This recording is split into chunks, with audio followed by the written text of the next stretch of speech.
Sebaik-baik doa adalah doa pada hari Arafah. Jom aminkan doa ini. Tuan-tuan dan puan, sebar-sebarkan doa ini. Kalau tuan-tuan tak tahu nak doa apa, aminkan doa yang akan saya bacakan bersempena dengan hari terbaik untuk kita memohon sesuatu kepada Allah.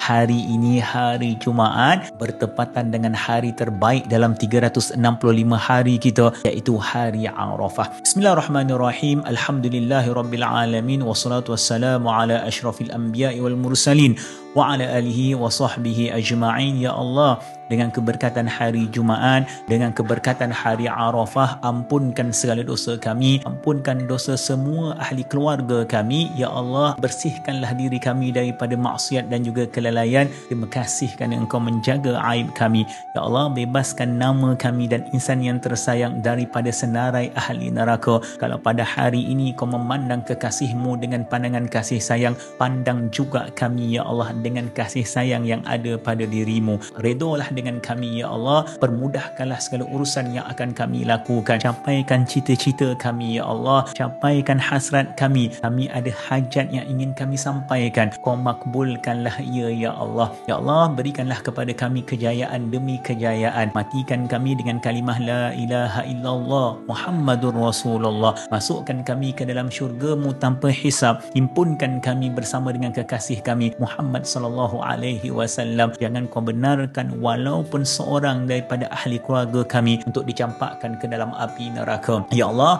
luaskan rezeki kami, datangkanlah kepada kami rezeki yang terbaik. Kalau rezeki kami di langit, Engkau turunkan. Kalau rezeki kami di perut bumi, Engkau keluarkan. Kalau rezeki kami jauh, Engkau dekat dan sampaikan ya Allah.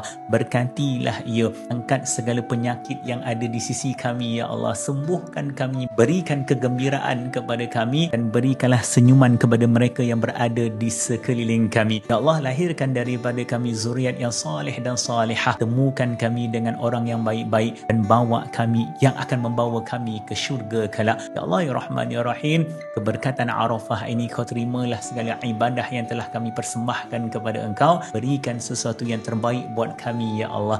Amin. Rabbana atina fid dunya hasanah wa fil akhirati hasanah wa qina azabannar. Amin ya rabbal alamin. Tuan-tuan teruskan berdoa, berkata-katalah dengan Allah. Tuan-tuan, hari ini adalah hari terbaik untuk luahan hati kita kepada Allah Subhanahu wa taala. Moga Allah memakbulkan segala hajat dan juga permintaan kita. Siapapun kita, Allah mendengar rintihan dan suara kita pada hari ini. Moga Allah mudahkan segala urusan. Alhamdulillah. Sebar-sebarkan. Jom berterima kasih kepada Allah.